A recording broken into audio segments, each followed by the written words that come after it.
Olá, estamos na estação de trem de Salvador, localizada no bairro da Calçada. Essa estação foi concebida em Londres pelo arquiteto John Watson em 1855. É um marco arquitetônico da Cidade Baixa. Então eu convido você a entrar e mergulhar nessa viagem com a gente. Nossos vagões têm cinema, música e muito mais.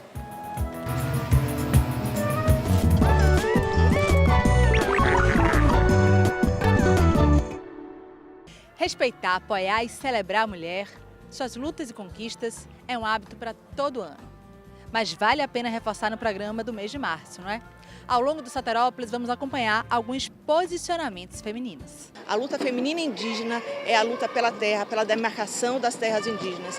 É assim que a gente está lutando, que a gente está brigando, para que a gente possa ter condições de sobreviver. O índio sobrevive do que ele colhe, do que ele planta, do que ele produz.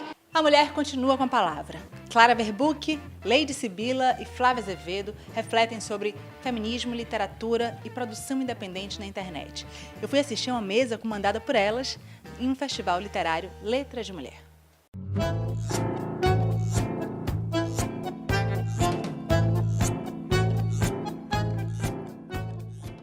Clarices, Cecílias, Lígias, Fernandas. São muitos os nomes de escritoras brasileiras. As mulheres estão cada vez mais poderosas e ocupando espaços públicos e com visibilidade. Foi muito difícil começar? Foi. É muito difícil lidar com os odiadores que aparecem a todo momento. A sua escrita é julgada só pelo fato de você ser mulher, ela é considerada inferior, ou então eles demandam que você faça uma explicação científica. Não tem que explicar. Ninguém pediria isso do Isaac Asimov, ninguém pediria isso do Arthur C. Clarke, eu só quero escrever. Não vou mais lavar os pratos, nem vou tirar a poeira dos móveis, sinto muito. Comecei a ler. Outro dia abri um livro e uma semana depois decidi. Não levo mais o lixo para a lixeira, nem arrumo a bagunça das folhas que caem no quintal, sinto muito. Depois de ler percebi a estética dos pratos, a estética dos traços, a ética, a estática. Ainda tem homens que acreditam que ficção científica é só boa se escrita por homens, ou homens só escrevem isso e mulheres não têm capacidade para escrever ficção científica porque elas não se interessam por ciência, ou por ciências exatas, ou por ficção científica em si. Não é verdade, a gente tem grandes nomes, a Ursula Le Guin, a Connie Willis, às vezes esses nomes não chegaram no Brasil.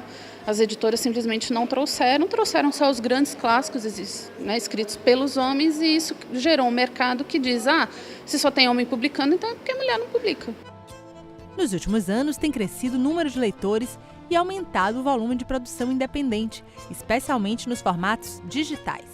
Fenômeno da internet, a gaúcha Clara Verbuck usa as redes como plataforma de debate contra as diversas formas de machismo. Quando eu comecei a publicar na internet, tentavam até colar um rótulo de escrita de blog, que é uma coisa que não existe, né? O blog era só um veículo ali, usado para publicar o que eu estava escrevendo, que estava à mão na época que eu comecei a escrever.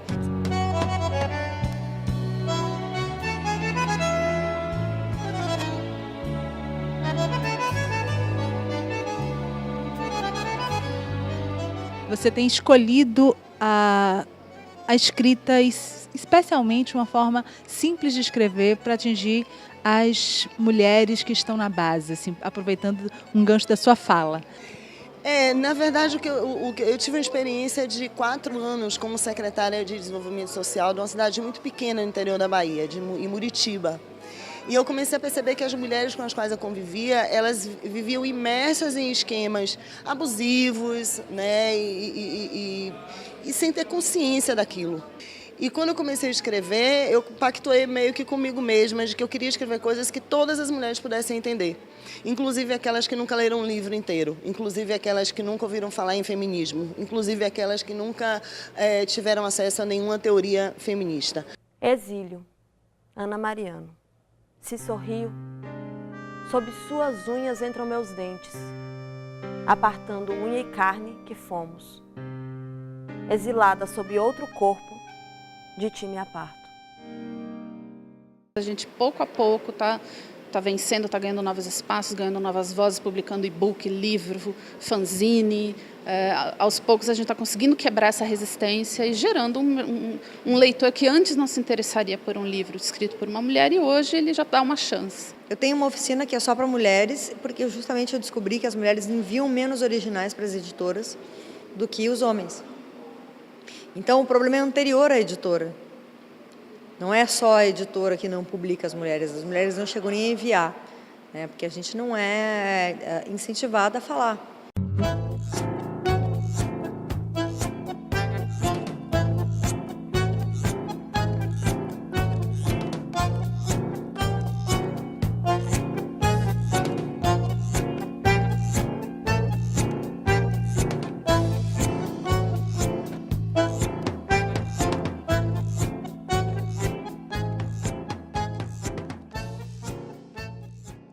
Está em cartaz em todo o país o novo filme do cineasta baiano Sérgio Machado.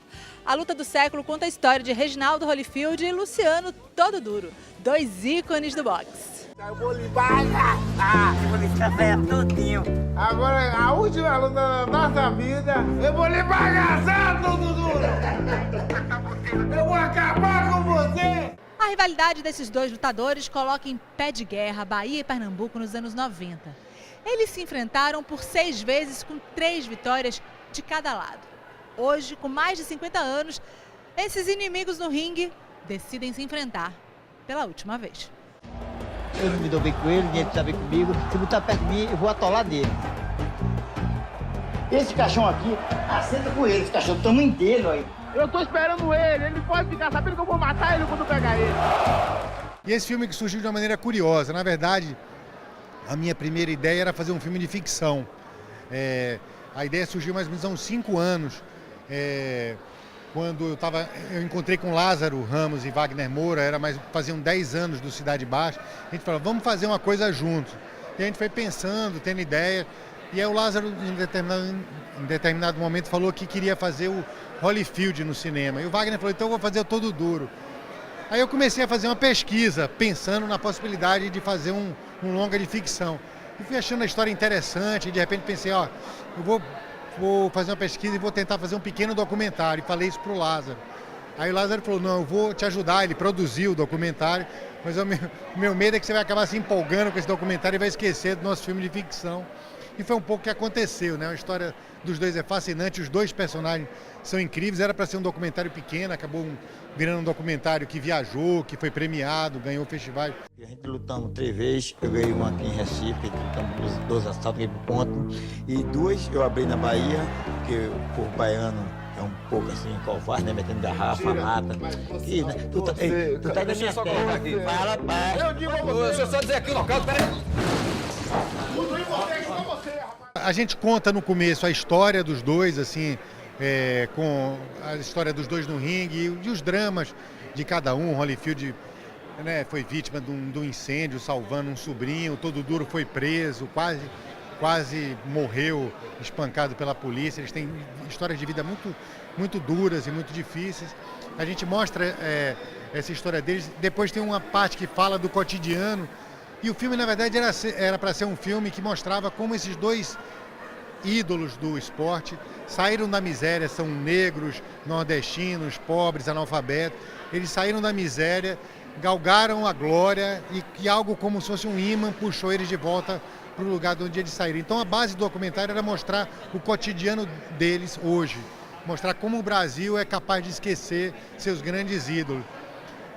Era para ser isso e virou outra coisa, porque no meio da filmagem, a gente foi, no último dia de filmagem aqui em Salvador, o Holyfield falou que queria visitar o ex-traficante Raimundão Ravengar, que havia sido empresário dele, de Todo Duro.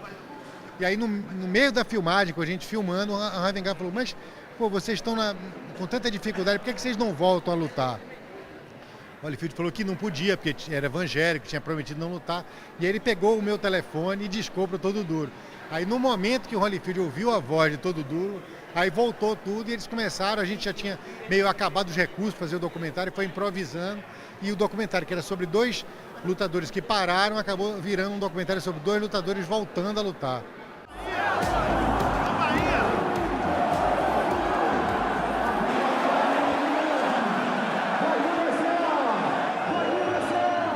primeira sessão no Festival do Rio, que o Holyfield insultava o Tudo Duro na tela e eles respondiam no cinema. Aí virou uma confusão, o público interagiu, as pessoas torciam para um, torciam para outro. É uma história muito divertida, mas eu acho que também faz pensar, é um filme que faz pensar o Brasil. Luciano Torres e Reginaldo Andrade lutam hoje em Salvador pelo título brasileiro da categoria meio pesado, mas eles não esperaram subir ao ringue, não.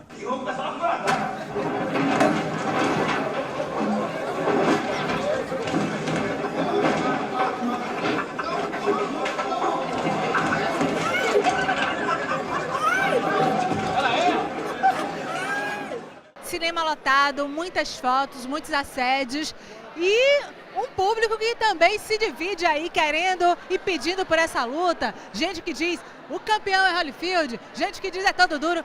E aí, como é que é esse negócio? O campeão é Holyfield, ele tem o privilégio do esporte, o Brasil, né? E do Norte e do Nordeste. Aconteceu um grande filme.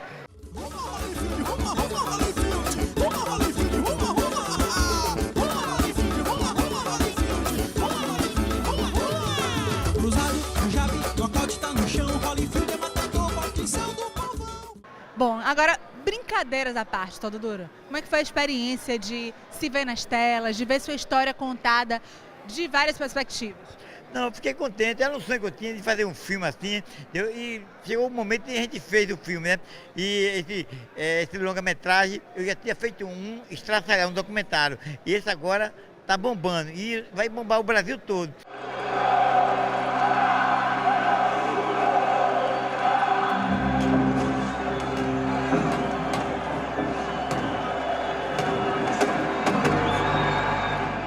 Qual foi o momento que você se sentiu mais emocionado se vendo na tela?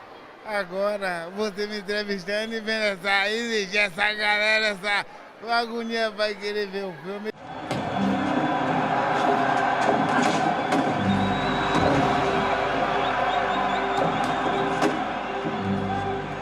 Mas no fundo, o que menos importa, a luta do século a que se refere o filme, é a luta dos dois para vencer tanta dificuldade, a luta contra a miséria, contra o analfabetismo. Na verdade, pouco importa quem ganhou mais, os resultados são sempre discutíveis, porque quando o Todo Duro ganha, luta em Recife, ele sempre ganha, quando o Holyfield ganha na Bahia, luta na Bahia, ele ganha.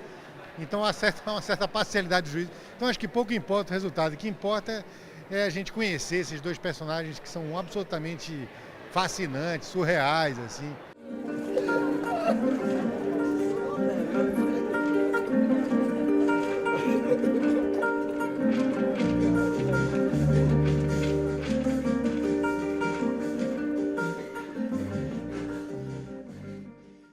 E tem luta em diversas frentes.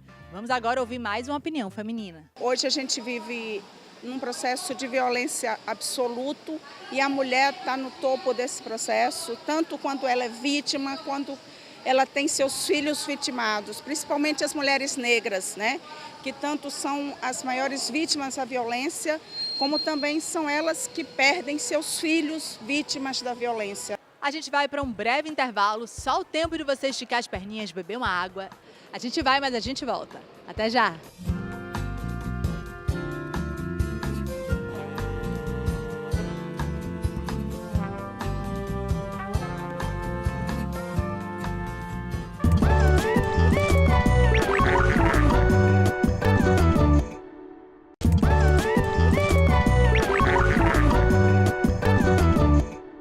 Voltamos com Soterópolis, diretamente aqui da estação de trem, no bairro da Calçada, em Salvador.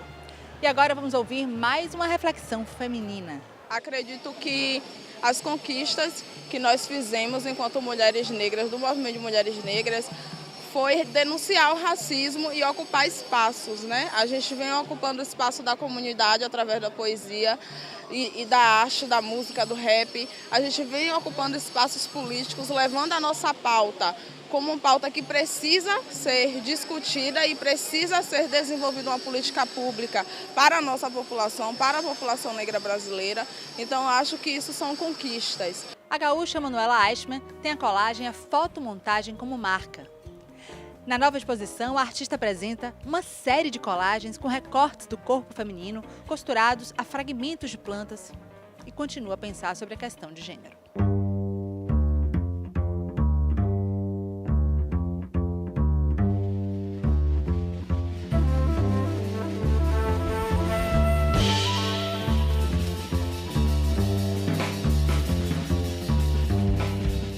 A exposição chama Outros Nomes, Outros Deuses. E já no nome, acho que sugere, por ter usado X em vez de deuses ou deusa, sugere que divindade não tem gênero, que é uma coisa super importante para mim. Por mais que é uma exposição feminista, claramente voltada para as ideias e para o pensamento atual de mulher.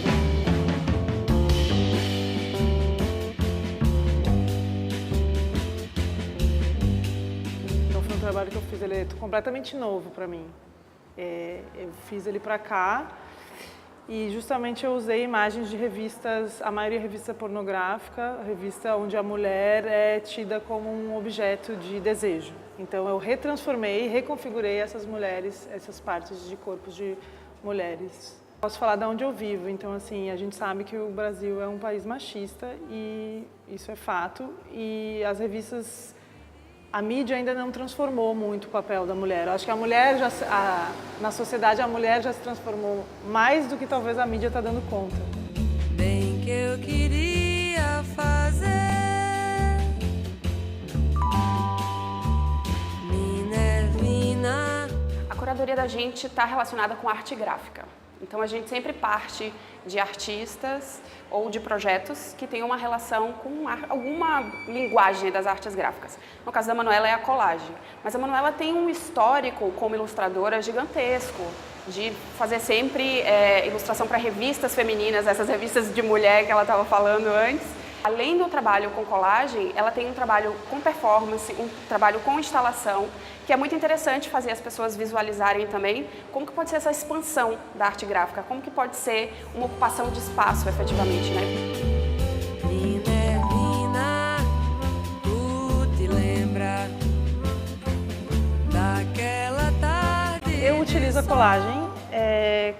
Para mim, ela é uma linguagem totalmente pertinente assim, para minhas ideias, porque eu não consigo falar de uma coisa só. Para mim, não é assim, só também mulheres. Tanto que o trabalho aqui envolve toda essa camada de como é essa imagem da mulher na mídia e a relação disso com plantas, que aí é o meu delírio, que aí é a minha outra viagem que eu tenho, que é de comparar um pouco o que é a imagem de uma mulher, essa forma, ou como se vê esse corpo, e de como se vê as plantas.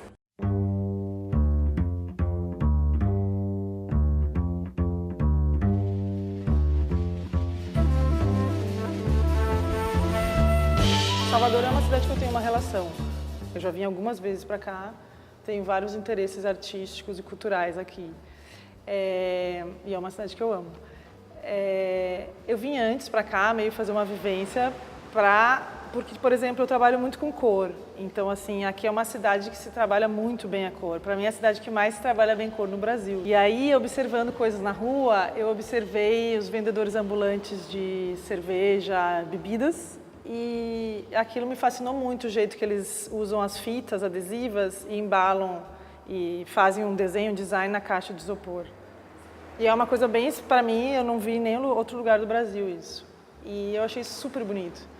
E aí, por exemplo, eu escolhi e ele que deu a origem das cores da exposição, que é azul, amarelo e laranja. É uma camada que sempre existe no meu trabalho, esse olhar para fora e daí volta. E aí, a partir daí eu também crio com mais vontade também. Bem que eu queria fazer um travesseiro dos teus braços. Bem que eu queria fazer Minervina, tu te lembra daquela tarde de chuva? Minervina, tu te lembra. Frequências que estimulam o corpo todo a mexer. Sonoridades e ritmos de periferias de todo mundo dão a tônica do projeto de Rafa Dias e a turma do Atocha.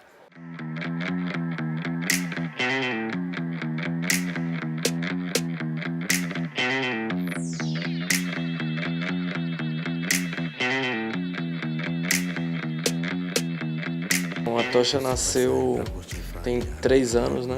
Assim, que a gente está começando a produzir. Essa concepção do que a gente quer fazer, quer passar, foi se mudando ao longo, né, desse tempo, mas hoje, assim, a gente está bem claro transformar, né, esse universo pop da Bahia que a gente tem hoje em uma parada que talvez, na nossa concepção, seja tenha mais diálogo com o mundo, né? Então a gente traz referências de todos os lugares, né, do pop que a gente se amarra e tenta transformar esse pop que já existe aqui, trazer um pouquinho do pop que existe lá, né? Começa a subir no bang, começa a subir no bang, começa a subir no bang, no bang, no bang. Bang, bang, bang, bang, bang, bang, bang. Bang, bang, bang, bang, bang, bang, bang. A proposta é essa, é trazer a influência da música do mundo, world music, com a música urbana daqui de Salvador. E cada um coloca a sua verdade musical, suas influências no projeto, os 4. Eu quero ouvir todo mundo cantando assim, ó. Eu disse não me chame não, viu? Quero ouvir, não me chame não, viu? Eu disse não me chame não, viu? Bota água no feijão, não me chame não, viu? Venha! Eu disse venha, vai, venha, vai.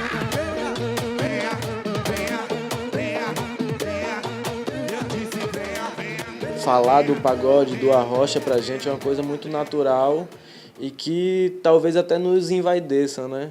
Que a gente é o que é mesmo, a gente mete dança porque tem que meter dança, sabe? A gente dá ideias na hora que tem que dar ideias, a gente também faz aquela brincadeira que todo baiano gosta, sabe? Então, é autoestima mesmo, na real, sabe?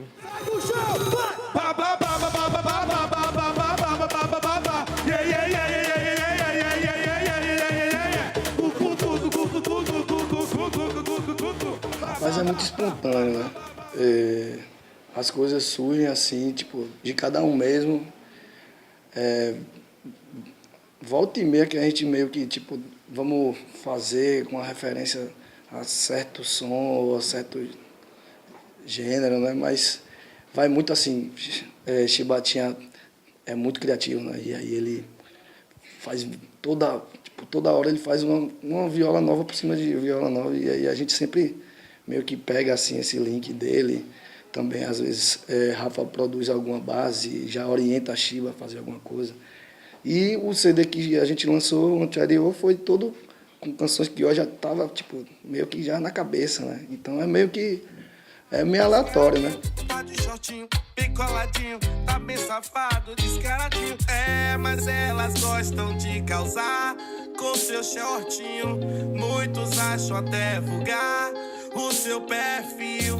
Elas gostam, elas gostam, elas gostam, elas gostam, elas. Não tô nem aí, tô a fim de olhar. Popa da bunda, olha popa da bunda, olha popa da bunda, olha popa da bunda, popa da bunda, olha popa da bunda. A gente fez essa música tem 2 anos, né? Aqui mesmo, no estúdio de casa, hoje chegou com essa ideia pra gente. Na hora que ele cantou, todos nós já sabíamos, assim, tipo, realmente é uma música que toca, é uma música que gruda, sabe? Então, é uma música que tem todos aquelas apetrechos que fazem uma música ser um hit mesmo, assim, né? Então, que a galera escuta da primeira vez, já sai cantando. Então, tem esse lance da repetição e tudo mais. Então, a gente já tinha uma certeza com relação a essa música e com relação a algumas outras, né? E a gente sabia que a música tinha uma força, né? Faltava aquele... E a gente ficava se perguntando, né? O que é que tá faltando? Que, na real, era chegar no pessoal, né? Chegar no povo. É como se fosse uma música de um brother falando para um brother que é tudo natural, sabe? A gente tá vivendo em Salvador, que é um calor, tá todo mundo aqui suando, sacou? Não tem como a gente não usar uma sunga, um shortinho, sabe? Então, na real, nessa música a gente só quis passar que é natural, sabe? E que é bonito, não é um convite, sabe? Então, acho que a nossa história vai por ela só, né? Dando essa resposta para essa galera que pensa em outra coisa. Bang, bang, bang, bang, bang, bang, bang.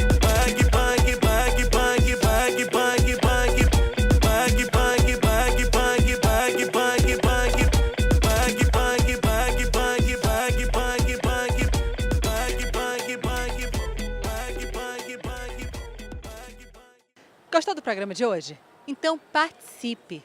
Mande as suas sugestões para soterópolis@gmail.com ou nos dê aquele velho e bom alô no 71-3116-7377. Siga a gente também nas redes sociais. A gente se despede aí ao som do clipe e trabalho novo de Marina Lima. Beijo grande, até semana que vem. Piscando o olhinho, isso, só falta a bundinha. Agora então adivinha quem vai levar a maminha. Só o Xoxinha.